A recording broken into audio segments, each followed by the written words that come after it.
This is a Business's Mission podcast. Business's Mission. I'm Gaya Gord, your host. The transition from living for God to living with Him. It's not complicated, but it's life-changing. Welcome to our podcast, and today we have Leen de Bruyne. He is an entrepreneur, an author, and an investor from the Netherlands, and he wrote an interesting book. So, Leen, welcome. Good to see you here. Thank you very much. Good to see you too. Happy to be here. Yes, and Bill, it's good to have you also. Hi, hey, it's so great to see you again and be with Leen and this opportunity to hear his very, very interesting story. I'm looking forward to this podcast very much. Yeah, so Leen, you were very young. You know, we had a pre-talk. You were very young when you was part of starting a business. And then you collapsed I think, when you were 29. And here you were, successful, and there became a search, and you started writing a book. I read the book. It's very recommendable, and we will put a link with this podcast. But what made you decide to write a book, Leen? Yeah, thank you very much for the question and introduction, Gaya. Well, first of all, I don't consider myself as successful, or not any longer terms that I would like to identify myself with, but we can talk about it later. So the question is, why did I write a book? Well, I think when you go to a business school or you want to be an entrepreneur or professional, you learn a lot of things about business, hopefully, but you don't learn a lot about, let's say, the emotional, physical, spiritual side of life. And you have to find out normally in life. It takes a very long time. Some people learn a little bit. Some people do not learn that much, as it seems.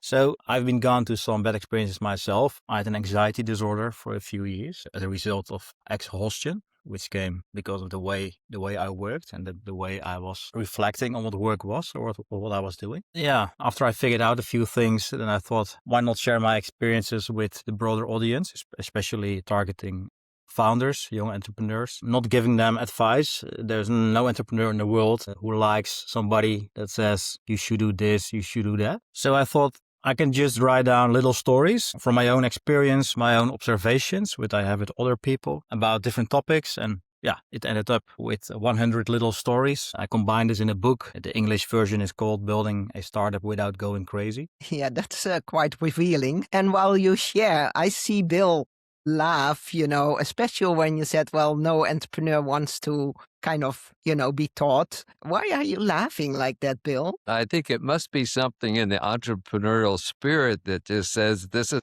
a mountain I need to climb. I'm going to get this company started. And it feels like it's such an independent experience in a way you want it to be, I guess. But I felt exactly what Leen was talking about. I had people come by and give me some good advice, and I was judging it, saying, but you don't know the whole picture. You don't understand. I'll do it my way. And then pretty soon I could recognize when their advice was really wise, and I was able to kind of humble myself and go back and pick it up and use their ideas as well. So why would these entrepreneurs like Bill and like our listeners want to buy your book, Leen? Well, I don't know. Sell it. I got a lot of personal messages actually about this book. I think more than 50 people reached out to me personally or wanted to have a coffee or a walk or just saying thank you. So it did something to people. Yeah, I think when you want to hear the inside story, so what's going on the founder's journey, on the journey of an entrepreneur, as human beings, we like to think that all our experience are an individual thing, but the things we're going through are a very shared experience most of the time. The struggles we have are the same struggles. So, and an entrepreneur is a specific type of person, I would say. A little bit crazy, a little bit addictive to work or other things, a little bit too ambitious. Value of independence is very high on the value list. And that combination, it can be potential dangerous for your health, I would say, for your relationships. So that's why it might be interesting or useful to read and learn about this kind of topics. And I like how you express how you wrote the book. You're talking about about a dance. Huh. So share with us. Yeah, it was in the pre-talk, indeed. So I shared that I decided to write a book in a way that I woke up every morning. And then when there was one topic that came into my mind during the night, basically, or I stood up with in the morning, then I only wrote one little piece about that specific topic. And I did it for as many days until I was, let's say, out of topics. And then, of course, I erased a few, I added a few, did some editing. That's a normal process. But in that way, I ended up with 100 stories. Yeah, that's maybe one of the lessons that I learned, that as an entrepreneur, you can be too rational, too focused on goal setting or specific ideas how things should be. And I learned it's much better, healthier for yourself, but also the result will be probably better if we start more from the heart and from the intuition, and then use our mind, our rational brain to check things, of course, and to do some follow up. But it's a dance between intuition and our rational mind brain. Yeah, and then, you wrote some notes before, so I'm reading that. Beyond intuition and reason, there is the power of prayer, the power of faith, and the presence of the Holy Spirit. But I want to, when our faithful listeners, when you talk about the morning receiving ideas, we've heard Bill share that too. How do you experience those mornings, Bill? I I think it happens most often when I kind of come out of sleeping and you wake up a bit, something becomes aware that you're there. But it just feels to me like my spirit and the Lord's spirit, that realm, the kingdom, often what we call it, just were able to be uninterrupted while I was sleeping and my brain wasn't going after trying to solve everything. And so when Leib talks about it's located in his heart, that he actually was focused. I really resonate with that because I think that's where we get most of our spiritual connectivity. It's a language of the heart. It's experience of the heart as well. It's not an experience of the mind. And so I just would receive ideas. They would just pop in. They would just be there, from designs to ideas to hunches to plans. And it gives me that feeling I'm no longer alone in this challenge, in this task, that there is someone accompanying me, and he's very smart, and he also shares ideas willingly. Well, Leen, we are talking here about kingdom keys for business, for life, for work. And there are 100 thoughts in this book, and it's not preachy. I can promise that to the listeners. It's, sharing from your experience and kind of, but you mentioned the of identity to identify with the right things. Can you explain? What do you mean with that? Yeah, so into kind of personal crisis, exhaustion, anxiety disorder, severe burnout for years actually. I did things during this time, so it was not that I completely at home, but I realized I have to try to redefine success, or to find a way that is more sustainable. And I was reading books, I was studying philosophy. I did also, let's say, following Christian courses and talking to others. And on a certain moment, I was listening to Henry Nouwen, for example. So he's written the famous book. What is the English name? The Prodigal Son, I think. And he says basically that people have the unconscious mechanism that they identify constantly with things. Like, what do I know? What do I have? What do other people say about me? And all those things are basically not very good for your health. If your mood or identity is based on what others say about you, especially in this age of X and social media, probably have a bad time. If your identity depends on what you possess or have, and then you lose something, as an entrepreneur, you can win some, but also you can lose some, you will have a hard time again. If you rely on your own intelligence, you think, I'm really smart, I'm smarter than others, and then suddenly you're not able to move or to just be in your bed, you cannot sleep, and your mental functions stop working, then that was the case. It was in my case 10 years ago. Then I also experienced kind of crash. Then I also was a Christian, of course. Also by that time, I went to church, I read books, I had some spiritual experiences now and then. But still, I did not get this. I did not get by that time that being a Christian means that you get a new identity, when you believe in Christ, you get a new identity in Christ, which means in the first place that you're adopted as a kind of as a son. So the Christian faith is, I think, the only philosophy in the world where religious way or the way you start living with it starts with acceptance. So it starts with full acceptance and basically freedom, and every start from there. So it's not the end of the process, it's the start of the process. And as an entrepreneur, and I see it also with many other people, you try to get somewhere, to get to climb a kind of mountain of achievement, to show that you can do something, you want to have to reach certain things. And it's much nicer if you can start from a starting point where everything is already there. Doesn't mean that you should then be not motivated anymore to achieve big things, because as a Christian, we're part of the creation. God is a creator. We are a call to create. I very strongly feel that call to create, to build every day. It's really motivating to me, but it's a different motivator. I see you kind of wisely like a dad nodding, Bill. I have heard you say also about identity, and you talk about 3 things. Why don't you share it with the audience? I talk about 3 things. Which 3 things do we talk Yes. I don't know, right? Well, it's, that we indeed have our identity from the Father. Oh, yeah. Oh, yeah. Our joy is not circumstantial. Yes, yes, yes. I totally agree with what Leen is saying, though. It is all about identity.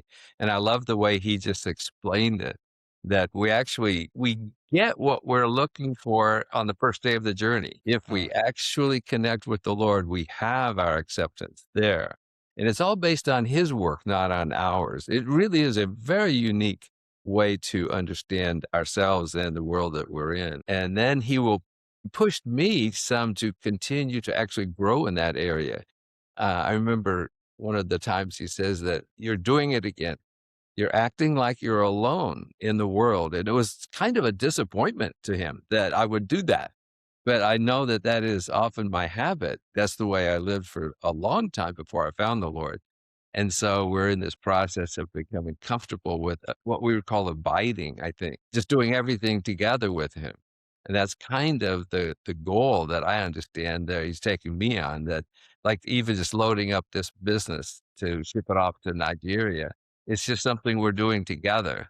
And so it's not a difficult experience. It's just an expression of a friendship. There's a true friendship. And then I love that. And what you were talking about, I think, is that from the Father, I get my identity. Every family that is named in heaven on earth comes from the Father. And from Jesus, I get my salvation. I'm made healthy and whole again. And I get an invitation to his kingdom. And then from the Spirit, I get the counselor, the comforter, the one who comes with me and the best teacher in the world. My daily sort of experience often comes from the Spirit, but I'm set. I mean, it really is a wonderful way to describe it. You get what you're looking for on the first day of the journey. Well, Yeah. thank you for adding to that, Bill. Lane, another key, one of the threads, I think, in the whole is loving yourself. We are often in Christian love one another, and loving ourselves can sometimes be neglected, or sometimes it can even feel holy. I was with a mission called Mercy Ships for many years, and there can be like a sense of holiness when you suffer and when you kind of push through, and of course there is space for that, but it can be also become destructive. And kind of know some missionaries or some really well-meaning, and I think sometimes even the people who are very responsible, that they're burnout or they're so. What would you like to share in that whole area of caring for yourself, and Uh-huh. how do you do that? Yeah, it's a very good question. Okay, and I think sometimes, especially as Christians, it's even harder because we've all grown up with the idea of sacrifice, right? So the sacrifice of Jesus, and basically that we also should do the same, bringing sacrifices, but it should not be translated into neglecting ourselves. That's not helpful. It's not helpful. It's even in a certain way, it's not honoring God as well, because also as a Christian, we should be humble. We try to be. But our humbleness can very easily turn into a kind of Christian pride, where we try to perform very much so in the church or in other areas. And we think that we're really doing God a favor or our neighbors or ourselves, but it might not be the case. And when you go back to let's say the great commandment of Jesus, the summary of the law, he says we should love basically three persons. So God in the first place above ourselves, our neighbor and ourselves. In the church, sometimes we think we should love God and we should love our neighbor, but we forget ourselves. And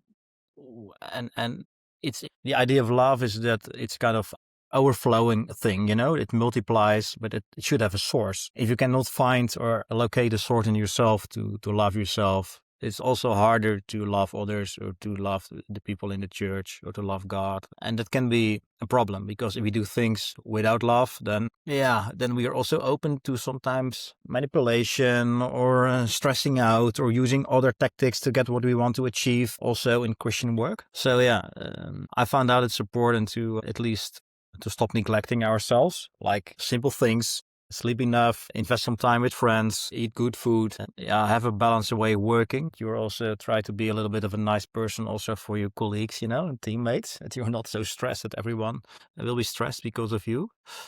Yeah, and that's what I write in the book about, also about these kind of simple things, actually. But Bill, I've never asked this question to you. Bill, do you love yourself? It has not been asked of me before, so I'm trying to think of the right answer.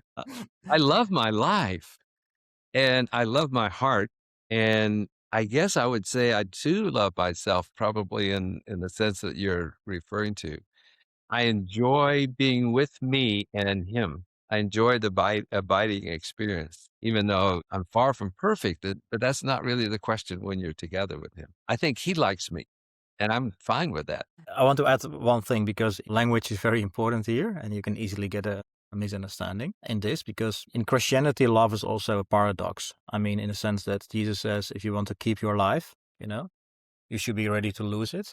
And if you're ready to lose it, you will keep it. So I think as Christians, we are not called to be very busy with ourselves, how we feel, or in a certain way, we should be able to lose ourselves to really trust God and then just trust him that he will provide and take care for us. I was more talking about, let's say, on one side, active and neglecting of yourself. And on the other hand, it should not be over spiritual and only focusing on others, but we should also, try to find our own identity. And it's a struggle. We should try to get it, to realize it every day. It's definitely a struggle. It's not something you once and for all. We have to remind ourselves to the big truth every day. Otherwise, Yeah, we just basically talked about that identity and like what you shared, Bill, that it's a growing thing. But I was once really struck by a lady. She is moved to Czechia, Hannah. Maybe we've very shortly met. You met her also, Bill. But I was with her at a conference and she was so attractive and so much joy glowing from her. And she was saying how God had healed her identity. And she said, now sometimes I get a glimpse in a mirror and I'm like, hi, I like you. It was like, this is not often talked. It's attractive. It wasn't like she was all self-absorbed or she was just, I think so that's something I just picked up like, that's like what you say, Bill. I think when we feel loved by the Lord, it's our identity, I think we get from, of course, doing some inner work, caring for ourselves, but also through the mirror of others. And I think you have I'm jealous of the mirror you have with the Lord, Bill. You seem to have this pretty clear. I seem to still look through misty things, but, I'm happy to learn. Anyway, we go to the third key, Leen, living from a meaningful and hopeful perspective. So living with perspective. How would you describe that to the audience? well, I see a lot of people in Europe and in the West that have lost a kind of their perspective. For the first time in history that we think that our children will have a worse time than we had ourselves. And also it was a poll in America, I think last week, where 45% of the Americans said that they would prefer to live in the past instead of in the present times. If you add up, let's say, the massive mental health crisis and people on drugs, that's in youth that are completely are falling out. It's a very big crisis, I would say. And why is that? That is because we do not have really a perspective anymore. We don't have a certain thing in our vision, ahead where we're sailing to, more and more people are understanding it, but they can't find an answer, basically. How did you find an answer, Leen? Well, I think that my answer is that as a Christian, you have received eternal life, and that after, I believe in the resurrection of Christ. I believe that when he rose from the death, basically a new time has already started. We refer to it as the kingdom in the Christian language, where Jesus is king, and the world will be recreated in a good way, although it's not good now. But there are few things that are already good or improving, and we can participate in that. And that means that I do not have to rely on a kind of carpe diem mentality where I should have everything right now. Death is not the final destination for me and for us. It is a nasty thing that will happen, but it is not the final answer.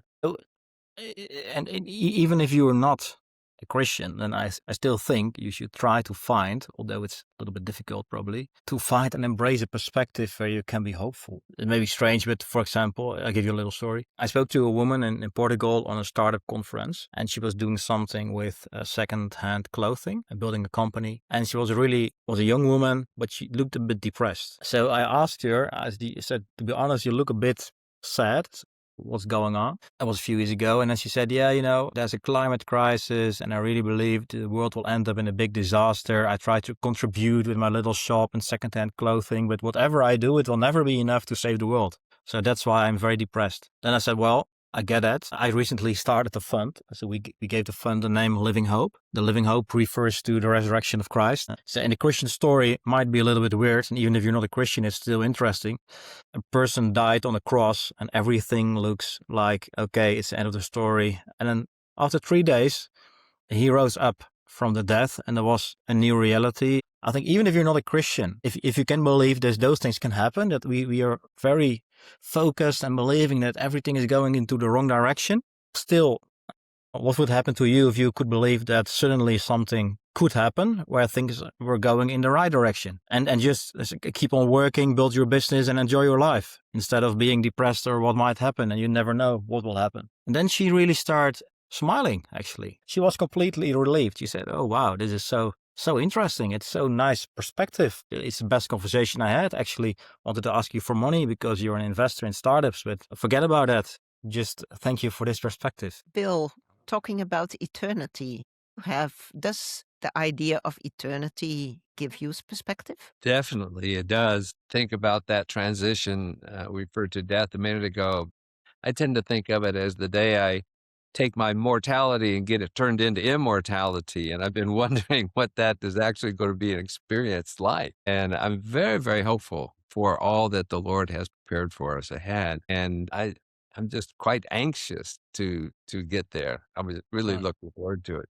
But one of the things that I hear Lane saying is that he has found a way to experience life and to talk about it and give invitation to it. So I think his perspective is actually coming because he's a man becoming more and more fully alive in the Lord by aligning to the Lord's plan for him, his destiny, if you want to use that word. And you can feel the hope in his language and his heart for Europe at the same time. Yeah, we will talk about, the Heart for Europe and your fund in another podcast with you because we are already running out of time. But before running out of time, Bill, is there something in this whole conversation that you want to pinpoint to, or I was just thinking of that image of the easy yoke that the Lord gave me some time ago, and I think we've explained it before, that as I learn to walk with the Lord through the experiences of my life, there is this growing security and identity and love and purpose. And that kind of combination of all of those things means I'm not alone. I am loved, and there is something to do, but not to do independently. Whatever he asked me to do, we get the experience of doing it together, which actually is very, very intriguing and wonderful to me. Wonderful. Is there Yeah, something that you want to add, Lane, in the ending of this? Is there a thought that you say, hey, I want to give that to the listeners? yeah, maybe I can simply refer to another book that inspired me a lot, actually. It was called The Second Mountain from David Brooks, New York Times columnist. And that influenced my way of thinking in a big way, also professionally. What he basically says is, he says, use the metaphor of two mountains. He said people tend to first to climb the mountain of achievement. And on a certain moment, they have a crisis, hopefully. It's a good thing. And then they start climbing a second mountain, and that's more the mountain of meaning. And the mountain of meaning is defined by basically a sense of calling, that you don't work anymore from, let's say, success perspective, but more from a calling perspective.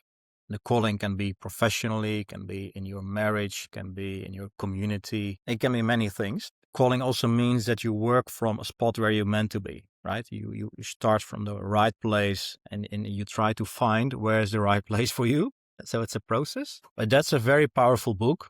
And the metaphor of the two mountains, I applied I used for the logo of my new business, Living Hope. You can find the two mountains there. So read a book. It's very nice.